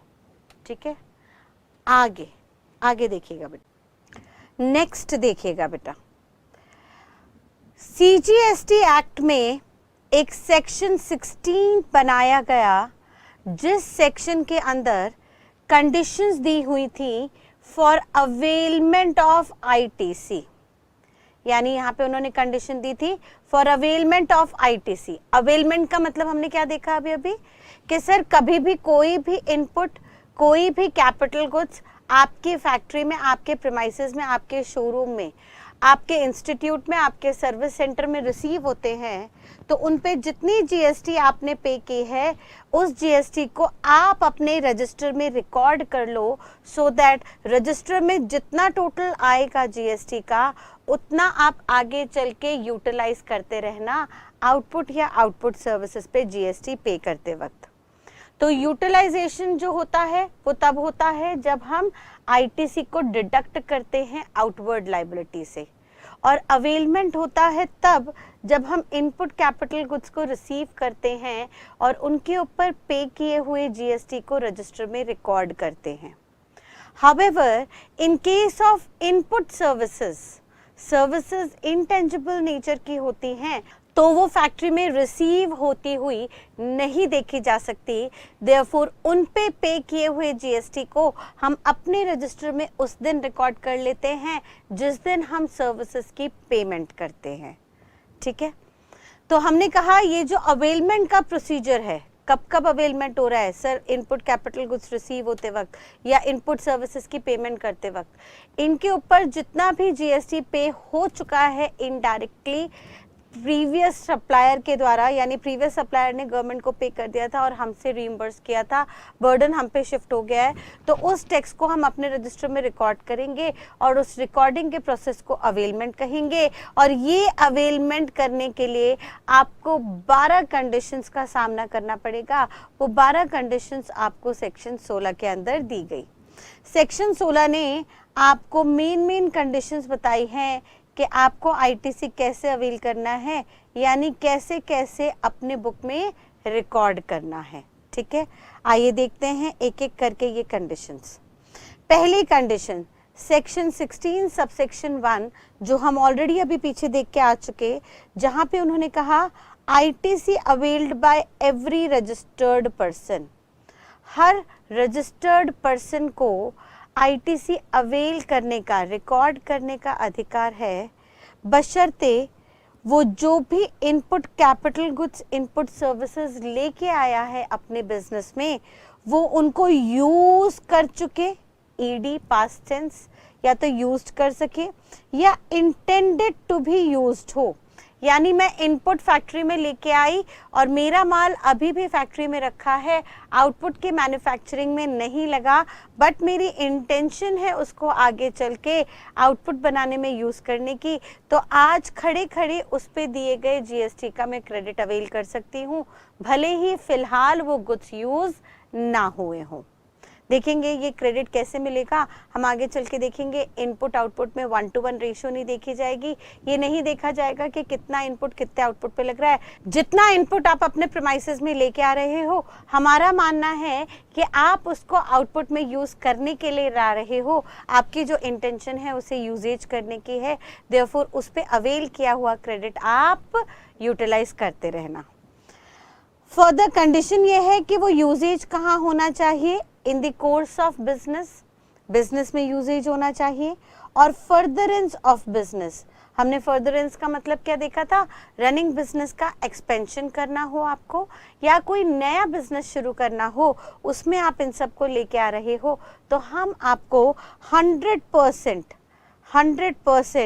उसके ऊपर दिए गए जीएसटी का पेड, जो पे हो चुका है, इन सब पे जो जीएसटी पे हो चुका है उसका 100% क्वांटिटी के बराबर आप आईटीसी अवेल कर सकते हो, बशर्ते ये सब डबल टैक्सेशन में रिजल्ट हो। यानी 3 condition, use in business resulting in double taxation. और डबल टैक्सेशन कब होगा, हमने अभी देखा सर, इनपुट और आउटपुट दोनों पे जब जीएसटी पेबल होगा under same statute subject to certain condition, तो हम उसका क्रेडिट आपको दे देंगे। यानी जीएसटी का क्रेडिट जीएसटी में, जीएसटी कंपनसेशन सेस जिसको हम आगे देखेंगे उसका क्रेडिट जीएसटी कंपनसेशन सेस में मिलेगा, एंड सो ऑन। यानी किसी और टैक्स का क्रेडिट, एक्साइज, वैट, कस्टम्स का क्रेडिट आपको जीएसटी में नहीं मिलेगा, सब्जेक्ट टू कस्टम के अंदर हम देखेंगे, कस्टम में एक छोटा सा जीएसटी का एलिमेंट आएगा, तो कस्टम के अंदर जहां पे आप जीएसटी देंगे उसका क्रेडिट हम आपको अलाउ कर देंगे, that we will see subsequently. ठीक है, तो अभी आपको कस्टम की बात नहीं समझ में आ रही है, लीव इट असाइड, उसके बारे में सोचने की जरूरत नहीं है। जब हम कस्टम्स पढ़ेंगे you will be able to correlate, आप आगे चल के खुद समझ जाएंगे। ठीक है, आगे सेक्शन 16 सबसेक्शन 2 ने फर्दर कुछ कंडीशंस दी, जिनको हम ब्रेक डाउन करते हैं। उन्होंने कहा सर, जो भी सप्लायर है वो रिसिपिएंट को सप्लाई करते वक्त टैक्स इनवॉइस या डेबिट नोट इशू करेगा। ये टैक्स इनवॉइस कब इशू होती है, कैसे इशू होती है, इसके लिए आप टाइम ऑफ सप्लाई में already section 31 subsection 1 and section 31 subsection 2 पढ़ चुके हो, जहाँ पे 31(1) ने कहा था कि सर गुड्स के केस में जब गुड्स रिमूव हो रहे हैं उस वक्त या उससे पहले पहले आपने इनवॉइस इशू कर देनी है, और सर्विसेज के केस में उसने कहा था कि सप्लाई से पहले भी इनवॉइस इशू हो सकती है, सप्लाई के वक्त भी इनवॉइस इशू हो सकती है, और सप्लाई होने के विदिन 30 डेज तक भी आपकी इनवॉइस इशू हो सकती है। तो जो भी इनवॉइस इन सेक्शन में आप इशू कर रहे हो उसकी जब पोजेशन पोजेशन मतलब क्या होता है? फिजिकल कस्टडी, फिजिकली वो डॉक्यूमेंट, वो कागज हाथ में आना चाहिए। तो जब इस टैक्स इनवॉइस की फिजिकल कस्टडी रिसिपिएंट के हाथ में पहुंच जाएगी, तभी रिसिपिएंट इस पे लिखे हुए जीएसटी के अमाउंट को अपने रजिस्टर में रिकॉर्ड कर सकेगा, अवेल कर सकेगा आईटीसी। ऑब्वियस ही बात है, रिसिपिएंट गुड्स के केस में, इनपुट हो या कैपिटल गुड्स, उस पे दिए गए जीएसटी का कब क्रेडिट अवेल कर रहा था? हमने कहा सर जब इनपुट कैपिटल गुड्स फैक्ट्री में रिसीव हो, तो सर गुड्स रिसीव होते वक्त उसके साथ इनवॉइस भी आएगी। तो उन्होंने पहली कंडीशन कह दी कि सर टैक्स इनवॉइस जब आपके हाथ में आए और उस पे जो जीएसटी का अमाउंट अलग से लिखा है उसी का आप बुक में एंट्री करेंगे, यानी आईटीसी अवेल करेंगे। यानी ऑब्वियस सी बात है, टैक्स इनवॉइस कब आएगी? साथ साथ जब गुड्स और सर्विसेज आपके पास रिसीव्ड हो जाए। क्योंकि हमने क्या देखा, आईटीसी हम कब अवेल करेंगे? जब इनपुट कैपिटल गुड्स रिसीव हो रहे हैं हमारे प्रीमाइसेस में, तब हम उनका आईटीसी अवेल कर रहे हैं। क्योंकि हमारा मानना है कि जब वो हमें रिसीव होंगे तभी तो हम उनको जाके यूज करेंगे। अगर वो हमें रिसीव ही नहीं हुए तो उसको यूज करने का सवाल ही पैदा नहीं होता। तो सर पहली कंडीशन को मीट करने के लिए, यूजेज को मीट करने के लिए दूसरी कंडीशन हमारी आ गई, उसका फैक्ट्री में, अपने प्रीमाइसेस में, अपने शॉप पे, अपने सर्विस सेंटर में रिसीव होना ज़रूरी है। और रिसीव खाली गुड्स एंड सर्विसेज का ना हो, उन गुड्स एंड सर्विसेज के साथ साथ टैक्स इनवॉइस भी आपको मिल जानी चाहिए। ठीक है, नेक्स्ट वो कह रहा है सर जो भी सप्लायर ने रिसिपिएंट से टैक्स इनवॉइस में टैक्स चार्ज किया है, सप्लायर वो टैक्स गवर्नमेंट को पे करके आ चुके, सप्लायर वो टैक्स गवर्नमेंट को पे कर देगा तो हम उसका क्रेडिट देंगे। क्योंकि ऑब्वियस सी बात है, अगर सप्लायर ने गवर्नमेंट को टैक्स पे नहीं किया तो जब तक सप्लायर गवर्नमेंट को टैक्स पे नहीं करेगा तब तक हम आपको किस बात का क्रेडिट दें? क्रेडिट देने का सवाल ही पैदा नहीं होता। तो हमने कहा कि जितने अमाउंट का आप क्रेडिट ले रहे हैं, डिडक्शन ले रहे हैं, हम ये मानते हैं उतना टैक्स आप हमारे पास जमा करा चुके होगे, टैक्स पेड। गवर्नमेंट का पास वो टैक्स पे हो चुका होगा, डिपॉजिट हो चुका होगा, तो आप हमसे क्रेडिट लेना। देन नेक्स्टली सेक्शन 16(2) में कह रहा है कि tax payment paid by recipient to supplier. Government को तो सप्लायर पे कर दे और रिसिपिएंट सप्लायर को पे कर दे। रिसिपिएंट अगर सप्लायर को टैक्स पे कर देगा तभी हम मानेंगे कि इस टैक्स का बर्डन रिसिपिएंट पे आया है और रिसिपिएंट को डबल टैक्सेशन का सामना करना पड़ रहा है, तो हम आपको क्रेडिट का बेनिफिट दे देंगे। लेकिन रिसिपिएंट को हमने यहाँ पे 180 दिन का स्लैब दिया हुआ है, यानी हमने कहा कि रिसिपिएंट सप्लायर को 180 दिन के अंदर पेमेंट कर सकता है। वो भले ही आज पेमेंट ना भी करे तो भी हम उसको आज क्रेडिट दे देंगे, बशर्ते जितने अमाउंट का वो क्रेडिट ले रहा है उसकी पेमेंट वो इनवॉइस इशू होने के 180 दिन के अंदर अंदर कर दे। क्योंकि सर प्रैक्टिकली देखा गया कि नॉर्मल मार्केट में क्रेडिट सेल्स भी चलती हैं, रिसिपिएंट कई बार सेम डे पेमेंट नहीं करता, इंस्टॉलमेंट में आगे टुकड़ों टुकड़ों में पेमेंट करता है। जैसे हमने सेक्शन 15 वैल्यूएशन के अंदर देखा था कि सर एनी अमाउंट पेड और पेबल बाय द रिसिपिएंट, कई बार बहुत सा अमाउंट रिसिपिएंट सप्लाई के बाद पे करता है, such as in the case of hire purchase और इंस्टॉलमेंट। तो सर उस केस में वो पेमेंट भले ही बाद में आए बट कितने दिन के अंदर आ जानी चाहिए? 180 दिन के अंदर आ जानी चाहिए। तो जितना टैक्स इनवॉइस में मेंशन है उतने का क्रेडिट असेसी यानी रिसिपिएंट अपनी बुक में रिकॉर्ड कर सकता है और आगे चल के यूटिलाइज कर सकता है। ठीक है, यानी इन 4 कंडीशंस को एक बार दिमाग में बैठाने की कोशिश करते हैं।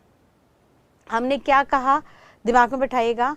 हमने कहा कि सर सबसे पहली बात तो सप्लायर रिसिपिएंट को गुड्स और सर्विसेज सप्लाई करेगा और जब भी गुड्स और सर्विसेज सप्लाई होंगी तो उन गुड्स और सर्विसेज के साथ टैक्स इनवॉइस भी इशू होगा। अब ये सप्लाई कौन से सेक्शन के अंदर होगी? सर सप्लाई होगी अंडर सेक्शन, हम पीछे पढ़ के आ चुके हैं, अंडर सेक्शन 7। सेक्शन 7 ने हमें सप्लाई की कंडीशंस बताई, उनके अकॉर्डिंगली सप्लाई होती है गुड्स और सर्विसेज की, अलॉन्ग विद आपको उसके साथ टैक्स इनवॉइस देना होगा। टैक्स इनवॉइस आपका इशू हुआ अंडर सेक्शन 31। सेक्शन 31 आपको बताएगा टैक्स इनवॉइस की डेट, और जब ये सप्लाई होगा इनवॉइस और गुड्स तो सर रिसिपिएंट के पास इन दोनों की कस्टडी होनी चाहिए। Recipient must be in possession of goods and services यानी वो रिसिपिएंट को रिसीव हो जानी चाहिए, along with plus tax invoice और डेबिट नोट। ठीक है, अब ये डेबिट नोट क्या होता है हम आगे देखेंगे, बट फिलहाल के लिए आप दिमाग में बैठाएंगे सर ये भी सप्लीमेंट्री इनवॉइस ही होता है जिसके अंदर रिसिपिएंट से टैक्स चार्ज किया जाता है। तो रिसिपिएंट को अगर अपनी किताबों में क्रेडिट चाहिए तो रिसिपिएंट को ये दोनों कंडीशंस मीट करनी पड़ेंगी, और सप्लायर ने जितना भी टैक्स चार्ज किया है इन टैक्स इनवॉइस वो टैक्स उसको गवर्नमेंट को पे करके आना पड़ेगा। यानी सप्लायर गवर्नमेंट को टैक्स पे कर देता है उस अमाउंट पे जो अमाउंट टैक्स इनवॉइस के अंदर मेंशन है at the time of supply, और रिसिपिएंट इस टैक्स इनवॉइस और एंड गुड्स एंड सर्विसेज को रिसीव कर लेता है, और रिसिपिएंट सप्लायर को पेमेंट कर देता है उस वैल्यू की जो सप्लायर ने रिसिपिएंट से चार्ज किया along with tax chargeable thereupon. तो रिसिपिएंट सप्लायर को पे कर देता है और सप्लायर गवर्नमेंट को पे कर देता है।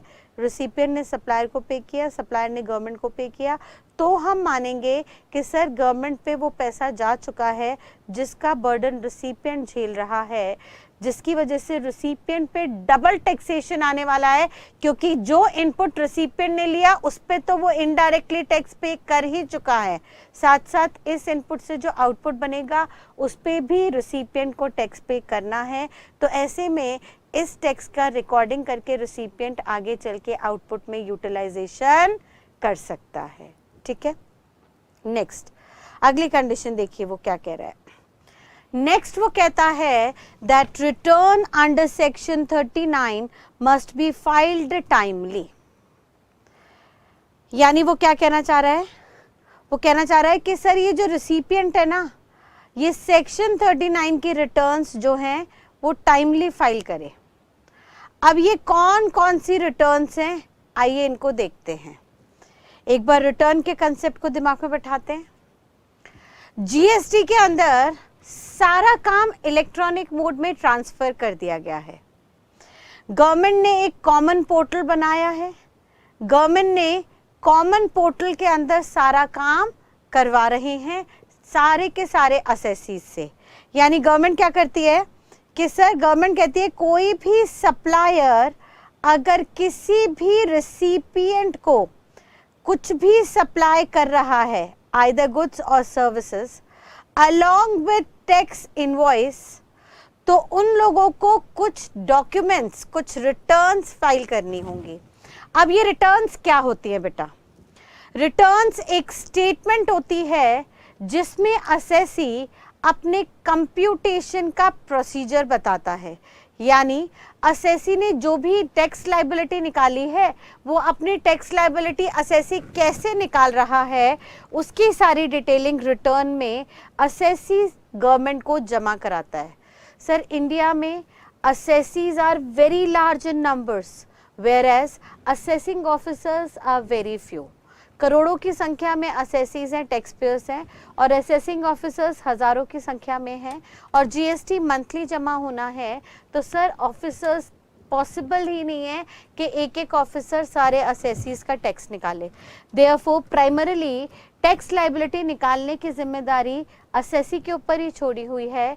सेल्फ असेसमेंट का प्रोसीजर डाला हुआ है जिसमें लॉ मेकर कहता है कि ignorance of law is no excuse, और हर वो बंदा जो जीएसटी लॉ के अंदर लाइबल है जीएसटी देने के लिए उसको खुद से अपना टैक्स निकाल के गवर्नमेंट को जमा कराना है।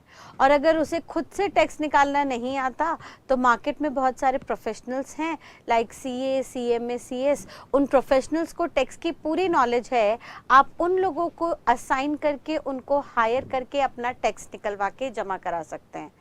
और ये प्रोसेस जिसमें असेसी खुद से या प्रोफेशनल्स की सहायता से अपना टैक्स निकाल के जमा करा रहा है, इस प्रोसीजर को टेक्निकली हम कहते हैं सेल्फ असेसमेंट प्रोसीजर। वो प्रोसीजर जिसमें असेसी ने सेल्फ अपना टैक्स असेस किया यानी कंप्यूट किया। और क्योंकि असेसी यहाँ पे खुद से या प्रोफेशनल्स की हेल्प से टैक्स निकाल के गवर्नमेंट को जमा करा रहा है, तो अब गवर्नमेंट ये जानना चाहती है कि जितना भी अमाउंट एज अ टैक्स आपने जमा कराया है वो टैक्स आपने कैसे निकाला। और ये जानने के लिए गवर्नमेंट आपसे एक स्टेटमेंट रेगुलर बेसिस पर डिमांड करती है, जिन स्टेटमेंट को हम रिटर्न का नाम देते हैं। ये रिटर्न्स चाहे इनकम टैक्स हो चाहे इनडायरेक्ट टैक्स हो, सब में फाइल की जाती है। तो सर यहाँ पे जीएसटी के अंदर रिटर्न्स को नंबर दिया गया GSTR। R stands for return, goods and service tax return, और इसमें बहुत सारी returns I 1 2 3 4 and so on. इनको हम एक एक करके समझना शुरू करते हैं। देखिएगा हुआ क्या। सबसे पहले लॉ मेकर ने कहा कि सर कोई भी सप्लायर सप्लाई करेगा, कोई भी सप्लायर अपने प्रीमाइसेस से बाहर कुछ बेचेगा, कोई भी सप्लायर अपने प्रीमाइसेस से आगे सर्विसेज देगा, तो उसको हम नाम देंगे आउटवर्ड सप्लाई। और उस आउटवर्ड सप्लाई की डिटेल्स इस सप्लायर को अपडेट करनी होंगी इन द फॉर्म GSTR1। ध्यान रखेंगे नाम GSTR1। GSTR1 के अंदर 1 में होगा आउटवर्ड सप्लाई का डिटेल। GSTR1 के अंदर S या S का अकाउंटेंट जितनी भी सप्लाई की है एक महीने में, जितने भी इवेंट्स का टाइम ऑफ सप्लाई आया है, उन सब की डिटेल्स, उन सब की इनवॉइस की डिटेल्स अपडेट कर देंगे GSTR1 के अंदर under section 37 by 10th day of next month. यानी 1 अप्रैल से लेके 30 अप्रैल तक में इन 30 दिनों में जितनी भी point of time of supply आए, जितने भी दिन आए जिस दिन टाइम ऑफ सप्लाई था, जिस दिन एसएससी ने अपना टैक्स निकाला, उन सब की डिटेल अगले महीने की, यानी 1 अप्रैल से 30 अप्रैल तक की डिटेल्स अगले महीने की 10 तारीख तक आपको रिटर्न में अपडेट करनी है। यानी 30 अप्रैल तक की डिटेल जितनी भी आउटवर्ड सप्लाई हुई है उनकी टैक्स इनवॉइस की डिटेल 10 मई तक इनको डिपॉजिट करनी होगी अंडर फॉर्म GSTR1। ठीक है। अब GSTR1 के अंदर ध्यान रखिएगा, बहुत ध्यान से समझिएगा, ये जो भी टैक्स इनवॉइस है, इस टैक्स इनवॉइस के अंदर कुछ चीजें हमेशा मेंशन होंगी। यानी टैक्स इनवॉइस में सप्लायर को कुछ चीज़ों को लिख के देना होगा। सप्लायर को बताना होगा कि सप्लायर का नाम, एड्रेस, पता, उसका रजिस्ट्रेशन नंबर, जीएसटी के रजिस्ट्रेशन नंबर को हम कहते हैं GSTIN, उसका प्लेस ऑफ सप्लाई, उसकी वैल्यू, कितने पे माल बेच रहा है, उसका रेट ऑफ जीएसटी का अमाउंट एंड सो ऑन। इसी तरीके से इस सप्लायर को रिसिपिएंट का नाम, उसका एड्रेस, उसका रजिस्ट्रेशन नंबर, क्योंकि अगर आगे वाला रिसिपिएंट रजिस्टर्ड होगा तभी तो इनपुट टैक्स क्रेडिट का बेनिफिट ले पाएगा। अगर आगे वाला रिसिपिएंट रजिस्टर्ड ही नहीं है तो वो इनपुट का टैक्स बेनिफिट ले ही नहीं सकता, तो ऐसे में उसको टैक्स इनवॉइस इशू नहीं होगी। ये बात हमेशा ध्यान रखिएगा। यानी टैक्स इनवॉइस सिर्फ और सिर्फ रजिस्टर्ड रिसिपिएंट के लिए इशू की जाएगी। तो इसका मतलब है GSTIN नंबर ऑफ, जो भी GSTIN नंबर है, goods and service tax identification number of recipient, वो भी इनवॉइस में चढ़ा होना चाहिए। और जो भी डिटेल्स यहाँ पे इनवॉइस में चढ़ी होंगी वो सारी की सारी डिटेल्स सप्लायर के अकाउंटेंट को सप्लायर की GSTR1 में अपडेट करनी पड़ेगी। गवर्नमेंट पोर्टल पे ये इंफॉर्मेशन जाते ही गवर्नमेंट को पता लग जाएगा कि किस किस रिसिपिएंट से कितना कितना टैक्स रिकवर किया है सप्लायर ने, जो हमारे पास आके जमा करा रहे हैं। हर रिसिपिएंट का, हर रिस्पेक्टिव रिसिपिएंट का रजिस्ट्रेशन नंबर GSTR1 के अंदर अपडेटेड होगा गवर्नमेंट के पास, और उस रिसिपिएंट का जिसका GSTIN नंबर अपडेटेड है उसकी इंफॉर्मेशन डायरेक्टली GSTR1 से फॉरवर्ड कर दी जाएगी इन GSTR2A। ये 2A एक तरह से एक्नॉलेजमेंट है जिसमें ये GSTR2A एक रीड ओनली डॉक्यूमेंट रहेगा रिसिपिएंट के लिए। यानी रिसिपिएंट के पास GSTR2A की एक्सेस होगी और जो भी GSTR1 में सप्लायर ने अपडेट किया है वो ऑटोमेटिकली रिफ्लेक्ट करेगी इन GSTR 2A, यानी GSTR 2 में ऑटो पॉपुलेटेड मैनर में GSTR 1 से सारी डिटेल्स आएंगी। ऑल्दो यहाँ पे और भी बहुत सारी रिटर्न्स आएंगी, GSTRs आएंगी लाइक 5, 6, 7, 8 एंड सो ऑन। ये सारी की सारी रिटर्न अलग अलग लोगों के लिए होंगी। हम आगे चल के देखेंगे लाइक GSTR 5 होगी नॉन रेजिडेंट टैक्सेबल पर्सन के लिए, 6 होगी इनपुट सर्विस डिस्ट्रीब्यूटर के लिए, 7 होगी TDS डिडक्टर के लिए, GSTR 8 होगा ई कॉमर्स ऑपरेटर के लिए। ये अलग अलग असेसीज के केस में अलग अलग रिटर्न फाइल होंगी और जो भी रिटर्न फाइल होंगी उनका ऑटो पॉपुलेटेड मैनर में अमाउंट रिफ्लेक्ट होगा GSTR 2 के अंदर। और ये GSTR 2 जो है वो रीड ओनली डॉक्यूमेंट होगा for the recipient. Her recipient के लिए रिस्पेक्टिवली GSTR 2 जाएगा जो सप्लायर ने इशू किया। यानी इस सप्लायर ने 500 लोगों को माल बेचा, 500 अलग अलग रजिस्टर्ड रिसिपिएंट को माल बेचा, तो 500 अलग अलग रजिस्टर्ड रिसिपिएंट की इंफॉर्मेशन GSTR 1 में अपलोड होगी और उन 500 अलग अलग रिसिपिएंट को अलग अलग उनके सप्लाई से रिलेटेड इंफॉर्मेशन उनके GSTR 2 के अंदर रिफ्लेक्ट होगी। और जैसे ही रिसिपिएंट यहाँ पे रिफ्लेक्शन देखेगा कि प्रीवियस सप्लायर ने उसको कितने पे माल बेचा, यानी प्रीवियस सप्लायर ने जितने पे माल बेचा जो टैक्स इनवॉइस में अपलोड है, क्या वो करेक्ट इन्फॉर्मेशन सप्लायर ने GSTR 1 के अंदर अपडेट की है या नहीं। अगर रिसिपिएंट को लगेगा कि सप्लायर ने GSTR 1 में सारी एक्यूरेट डिटेल्स डाली है जो टैक्स इनवॉइस में थी, तो कोई बात ही नहीं है। लेकिन अगर रिसिपिएंट को लगेगा कि प्रीवियस सप्लायर ने टैक्स इनवॉइस में हमसे अलग अमाउंट पे टैक्स चार्ज किया है, हाउएवर GSTR 1 के अंदर इस सप्लायर ने अलग अमाउंट मेंशन किया है, यानी मान लीजिए सप्लायर ने रिसिपिएंट को माल बेचा 500 रुपए पे और सप्लायर ने GSTR 1 के अंदर लिख दिया 50 रुपए, तो सर यहाँ पे बहुत बड़ा डिफरेंस आ जाएगा। तो रिसिपिएंट को कहा गया कि आपको जो भी 2A के अंदर रिफ्लेक्ट हो रहा है ये वो अमाउंट है जो सप्लायर ने अपने GSTR 1 के अंदर अपडेट किया है। उसने जो भी ऑनलाइन अपडेट किया है वो आपको ऑटो पॉपुलेटेड ऑटोमेटिक मैनर में 2A के अंदर दिख रहा है। 2A को आप सिर्फ पढ़ सकते हैं, छेड़ नहीं सकते, क्योंकि ये सारा काम सप्लायर द्वारा किया गया है। 2A को आप पढ़िए, देखिए, टैक्स इनवॉइस आपके हाथ में है जो सप्लायर ने आपको इशू किया था। उस टैक्स इनवॉइस से कंपेयर करके देखिए कि 2A के अंदर सप्लायर ने सारी इन्फॉर्मेशन सही भेजी है या नहीं।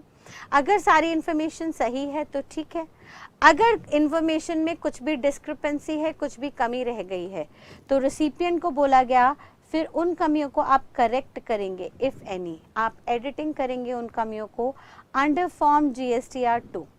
GSTR 2 फाइल होगी रिसिपिएंट द्वारा। रिसिपिएंट इसमें इनवर्ड सप्लाई की डिटेल देगा। इस रिसिपिएंट को इनवर्ड में जितनी भी चीज़ें मिली हैं उन सब की अपडेशन 2A में देगा। अगर 2 में सारी चीज़ें, 2A के अंदर सारी चीज़ें सही हैं तो 2 में एज इट इज़ उन चीज़ों को अपलोड कर दिया जाएगा। और अगर 2A के अंदर कोई भी डिस्क्रिपेंसी है तो रिसिपिएंट जब GSTR 2 फाइल करेगा, इसमें उसको एडिटिंग का अधिकार दिया गया, वो एडिटिंग कर देगा उन सारी ट्रांजैक्शंस की जो 2A के अंदर गलत चढ़ी थी। और इसलिए रिसिपिएंट को GSTR 2A के अकॉर्डिंगली GSTR 2 में अमेंडमेंट्स करनी पड़ सकती हैं, एडिटिंग करनी पड़ सकती है, करेक्शंस करनी पड़ सकती हैं। इसलिए हमने इन्हें एक्स्ट्रा 5 दिन का टाइम दिया, यानी GSTR 1 जमा हुई थी 10 तारीख को, वेयर एज GSTR 2 जमा होगी अगले महीने की 15 तारीख को। ठीक है, 15 तारीख को रिसिपिएंट जमा कर देगा। ये थर्ड पॉइंट होगा करेक्शन। अब ध्यान से सुनना, फर्स्ट क्या हुआ, GSTR 1 जमा हुई। सेकंड, GSTR 2 के अंदर वो अमाउंट रिफ्लेक्ट हुआ जो रीड ओनली मेमोरी में रिसिपिएंट ने पढ़ा। थर्ड, अगर रिसिपिएंट को कुछ चेंजेस करने थे या चेंजेस नहीं करने थे, सारी इन्फॉर्मेशन सही थी, तो एज इट इज़ वो इन्फॉर्मेशन को GSTR 2 के अंदर अपलोड कर दिया। फोर्थ, GSTR 2 के अंदर जितनी भी चीज़ें अपलोड हुई along with editing, along with corrections, वो सारी की सारी इंफॉर्मेशन GSTR 1 के अंदर ऑटोमेटिकली सप्लायर को रिफ्लेक्ट होने लगेगी। ठीक है, यानी थर्ड के बाद जो भी अमेंडमेंट्स हुई वो फोर्थ में GSTR 1 के अंदर रिफ्लेक्ट होंगी। अगर कोई करेक्शंस नहीं हुई, सब कुछ सही है, तो 1 में एज इट इज आ जाएगा। अगर करेक्शंस हुई तो 1A में वो रिफ्लेक्ट होंगी टू सप्लायर, यानी यहाँ से 2 से सारी इंफॉर्मेशन 1A में फ्लो करेंगी ऑटो पॉपुलेटेड मैनर में। ठीक है, GSTR 2 में जो भी डिस्क्रिपेंसीज अपलोड हुई, करेक्शंस हुई, वो 1A के अंदर रिफ्लेक्ट होंगी, और 1A होगा अगेन ये रीड ओनली मेमोरी में सप्लायर इसे पढ़ सकेगा। 1A के अंदर जो भी चेंजेस आए हैं, या तो सप्लायर उसे एक्सेप्ट करेगा या रिजेक्ट करेगा। वो रीड ओनली मेमोरी में पढ़ेगा तो सही, लेकिन नीचे उसके पास ऑप्शंस होंगे एक्सेप्शन के और रिजेक्शन के। अगर वो इसे एक्सेप्ट कर देता है, 1A के अंदर चेंजेस एक्सेप्ट कर देता है, भाई उसने 1 के अंदर 50 रुपए की सेल दिखाई थी, GSTR 2 में उसने अपलोड कर दिया कि भाई नहीं 50 की नहीं 500 की सेल है, और सप्लायर को 1A में रिफ्लेक्ट हुआ कि हाँ सर 500 की सेल है, मैंने गलती से 50 रुपए दिखा दिए, उसने ये बात एक्सेप्ट कर ली। तो जैसे ही 1A के अंदर एक्सेप्ट क्लिक करेंगे, वो ऑटो पॉपुलेटेड मैनर में वो अमेंडमेंट GSTR 1 के अंदर दिखने लगेगी, और जैसे ही ये GSTR 1 के अंदर दिखेगी, सारी ट्रांजैक्शन, सारी लायबिलिटी ऑटोमेटिकली रेक्टिफाई हो जाएंगी। GST की जो भी लायबिलिटी निकलेगी आफ्टर डिडक्टिंग ITC, वो बैलेंस आपको रिफ्लेक्ट होने लगेगा वहाँ पे। ठीक है, हाउएवर अगर इन अमेंडमेंट्स को, इन करेक्शंस को असेसी ने, सप्लायर ने रिजेक्ट कर दिया, तो उस केस में यानी सप्लायर कहता है नहीं नहीं आप गलत कह रहे हैं, रेसिपिएंट को कहता है नहीं सर आप गलत कह रहे हैं, मैं जो कह रहा हूँ वो सही है, वो रिजेक्ट कर देता है करेक्शंस मेड बाय रेसिपिएंट, तो वो रिजेक्शंस फिर ऑटोमेटिकली रिफ्लेक्ट करेगी एज अ मिसमैच एंट्री। ये जो रिजेक्शन होगी ये मिसमैच्ड एंट्री होंगी, यानी सप्लायर और रेसिपिएंट के बीच में मिसमैच हो गया, तो ये मिसमैच रिफ्लेक्ट होगा under form GST MIS 2 and MIS 1। MIS stands for mismatch. 1 जो होगा वो पहुंचेगा रेसिपिएंट के पास, 2 जो होगा वो पहुंचेगा सप्लायर के पास। रेसिपिएंट के पास पहला पहुंचेगा 1, इसके पास पहले पहुंचेगा 1, क्योंकि रिजेक्शन सप्लायर ने की है और सप्लायर ने रिजेक्शन किया, उसे पता ही है मिसमैच, तो उसको सेकेंड कॉपी पहुंचाई जाएगी MIS 2। ठीक है, अब इन मिसमैच का क्या होगा इसको हम आगे चल के देखेंगे, बट अभी के लिए फिलहाल हम बोल देते हैं कि सर जो भी अमेंडमेंट्स होके रिटर्न फाइल होंगी, वो रिटर्न फिर रिसिपिएंट अपने आगे अपलोड कर देगा।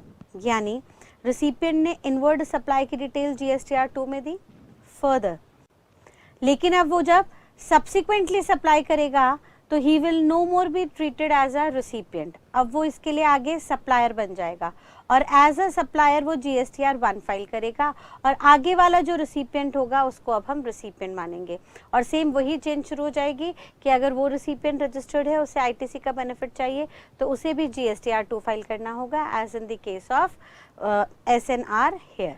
ठीक है, तो भाई साहब अब रिसिपिएंट ने इनवर्ड सप्लाई मिलने पर GSTR 2 फाइल की, और जब recipient as a subsequent supplier आगे गुड्स देगा, सर्विसेज देगा, तो पीछे मिले हुए इनवर्ड सप्लाई का आउटवर्ड सप्लाई में डिडक्शन लेगा, और आउटवर्ड सप्लाई के लिए उसे पहले GSTR 1 फाइल करनी पड़ेगी, और 1 में आउटवर्ड सप्लाई की डिटेल होगी, 2 में इनवर्ड सप्लाई की डिटेल है। 1 जो है उसने 10th तक जमा करा दी होगी, और 2 जो है वो 15 तक कराएगा, एंड जो भी टोटल निकल के आएगा वो GSTR 3 के अंदर रिफ्लेक्ट होगा। यानी GSTR 1 containing outward supply and GSTR 2 containing inward supply, both of them together get consolidated and compiled in another return GSTR 3। यानी GSTR 3 के अंदर इनवर्ड एंड आउटवर्ड सप्लाई ये दोनों रिफ्लेक्ट होगी, जिसके चलते हमें नेट GST लायबिलिटी पता लगेगी। हमें पता लगेगा आउटपुट पे नेट टोटल GST पेबल कितना है और इनपुट पे कितना GST दे चुके हैं जिसका ITC अवेल हो चुका है। दोनों का जो बैलेंस होगा वो आपको as a GST liability, net GST liability reflect करेगा। ठीक है, यानी ध्यान रखिएगा ये जो GSTR 1 है ये 10th तक जमा करानी होगी अंडर सेक्शन 37। फिर GSTR 2 जो है वो 15th तक जमा करानी होगी under section 38 and then finally GSTR 3 under section 39 आपको 20th day of next month जमा करानी पड़ेगी। यानी 5-5 दिन का स्लैब दिया गया है, फ्रीजिंग पीरियड दिया गया है कि 1 को 10 तक कर दो, उसके आगे 1 मत करना, 15 तक 2 को करना, उसके आगे 2 को नहीं करना एंड देन 20 तारीख को दोनों का कंबाइंड बैलेंस दिखा दो 1 और 2 का अंडर सेक्शन 39 सो दैट 20 तारीख को हमें नेट लाइबिलिटी पता लग जाए और जो भी नेट लाइबिलिटी निकल के आएगी उसको हम 20 तारीख तक पे कर देंगे। याद कीजिएगा टाइम ऑफ सप्लाई का चैप्टर, जनरली अगर किसी भी महीने में आपका टाइम ऑफ सप्लाई आता है तो उसकी टोटल पेमेंट अगले महीने की 20 तारीख तक पे की जाती है।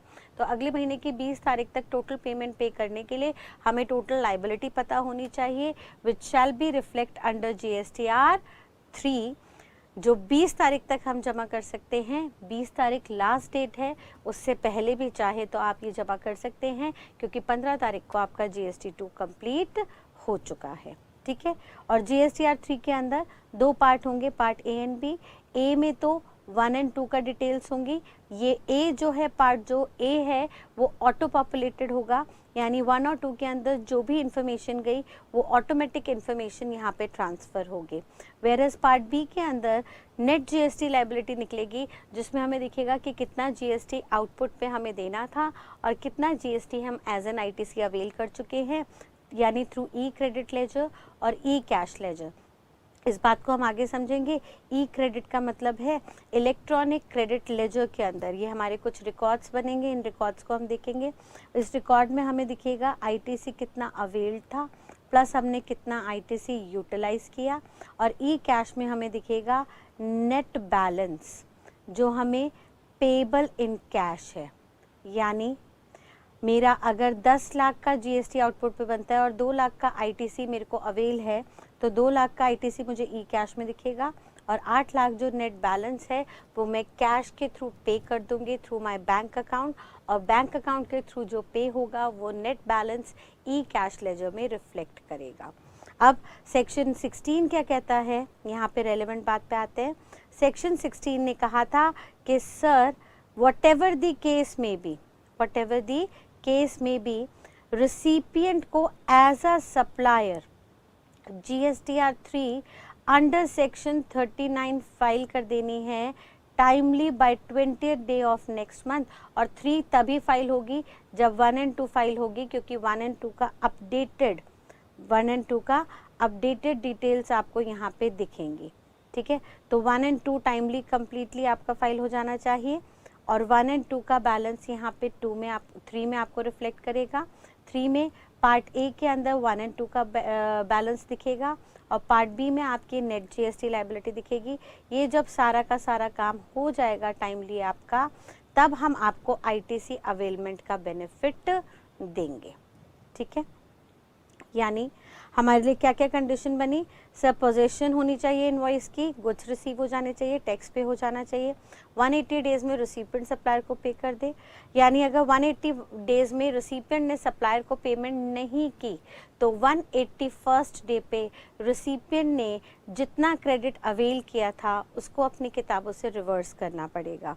यानी ध्यान रखिएगा, अगर 180 डेज में हमने पहले ही ITC अवेल कर लिया था, हम मानते हैं ITC हमने पहले अवेल कर लिया था, हमें बोला था अगले 180 दिन में आप पेमेंट कर देना, और हम ITC अवेल करके यूटिलाइज कर रहे थे, लेकिन हम 180 दिन में पेमेंट नहीं कर पाए, तो लॉ मेकर ने कहा 181st डे को असेसी को ITC का बेनिफिट नहीं मिलेगा, और क्योंकि उसने ITC का बेनिफिट अवेल करके यूटिलाइज कर लिया है तो 181st डे को प्रोपोर्शनेट ITC असेसी को रिवर्स करना पड़ेगा। ठीक है, ये रिवर्सल होगा 181st डे पे। हाँ, 250 दिन बाद, 300 दिन बाद अगर रिसिपिएंट सप्लायर को पेमेंट कर देता है तो क्या हम उसका बेनिफिट आपको दोबारा से दे पाएंगे, उसके लिए हम आगे चल के कुछ कंडीशंस देखेंगे। बट फिलहाल के लिए तो उन्होंने कह दिया कि सर 180 दिन में अगर आपने पेमेंट नहीं की तो आपको एज अ रिसिपिएंट क्रेडिट का बेनिफिट नहीं मिलेगा, आपको 181st डे पे रिवर्सल करना होगा, किताबों से इस आइटम को हटाना पड़ेगा। ठीक है, ये कैसे रिवर्सल होगा, क्या होगा, धीरे धीरे हम आगे चल के देखेंगे। क्लियर है बेटा? नेक्स्ट उसने बोला था जो भी सेक्शन 39 के रिटर्न है यानी GSTR 3 जो फाइनल रिटर्न है जिसमें इनवर्ड और आउटवर्ड सप्लाई दिख रहा है, वो इनवर्ड आउटवर्ड सप्लाई 1 और 2 से ऑटोमेटिक पॉपुलेटेड होगा, ऑटो पॉपुलेटेड होगा, ऑटोमेटिकली वहाँ से ट्रांसफर्ड होगा, वो टाइमली फाइल होना चाहिए अगले महीने की 20 तारीख तक। एंड देन लास्टली वो कहता है on receiving goods in lots, अगर कोई भी असेसी कोई भी रिसिपिएंट लॉट्स में गुड खरीद रहा है, यानी मान लीजिए एक रिसिपिएंट ने लेट्स से सप्लायर को ऑर्डर किया 1 लाख यूनिट्स का कि भाई मुझे 1 लाख यूनिट्स दे दो, लेकिन सप्लायर 1 लाख यूनिट्स इकट्ठे नहीं देता, वो टुकड़ों टुकड़ों में आपको यहाँ पे सामान भेज रहा है। पहली बार 20,000 यूनिट भेज दिए, फिर उसके बाद जैसे जैसे माल बनता गया, सर ऐसी बात है कि जहाँ पे बल्क ऑर्डर आता है 1 लाख यूनिट का ऑर्डर आया, वहाँ पे ज़रूरी नहीं है कि सप्लायर के पास बल्क क्वांटिटी में गुड्स अवेलेबल हों, तो वो क्या करते हैं बल्क ऑर्डर लेते हैं, उस पर एडवांस लेते हैं और धीरे धीरे गुड्स मैन्युफैक्चर करके रेसिपिएंट को डिलीवर करने लगते हैं। तो पहले सप्लायर ने 20,000 यूनिट भेजे, फिर 15,000 यूनिट भेजे, फिर 25,000 यूनिट भेजे, फिर 20,000 यूनिट भेजे, फिर 20,000 यूनिट भेजे एंड सो ऑन। अब सप्लायर ने भेजे लेट्स से 1 अक्टूबर को, जो रिसिपिएंट को मिला 15 अक्टूबर को। दूसरा लॉट सप्लायर ने भेजा 5 नवंबर को, रिसिपिएंट को मिला 22 नवंबर को। अगला लॉट सप्लायर ने भेजा 1 जनवरी को, रिसिपिएंट को मिला 20 जनवरी को। अगला लॉट सप्लायर ने भेजा 15 फरवरी को, रिसिपिएंट को मिला 22 फरवरी को। अगला लॉट सप्लायर ने भेजा 10 अप्रैल को, रिसिपिएंट को मिला 22 अप्रैल को। तो लॉ मेकर ने कहा अगर इकट्ठे यूनिट्स मंगाए गए हैं अंडर सिंगल कॉन्ट्रैक्ट, एक ही कॉन्ट्रैक्ट के तहत गुड्स ऑर्डर हुए हैं, या सिंगल इनवॉइस इशू की गई है, सप्लायर ने एक ही इनवॉइस इशू कर दी थी कि भैया 1 लाख यूनिट्स का दाम होगा लेट्स से 1 करोड़ रुपए 100 रुपये पर यूनिट, तो सर ऐसे केस में अगर इनवॉइस एक है कॉन्ट्रैक्ट एक है, बात समझ में आ रही है, अगर इनवॉइस एक है कॉन्ट्रैक्ट एक है, तो भले ही माल टुकड़ों टुकड़ों में जाए, लॉट्स में जाए, लॉ मेकर कहेगा कि हम आपको यहाँ पे क्रेडिट यानी रिसिपिएंट को ITC अवेलमेंट का क्रेडिट सिर्फ और सिर्फ तब देंगे जब आखिरी किस्त उसे रिसीव हो जाएगी।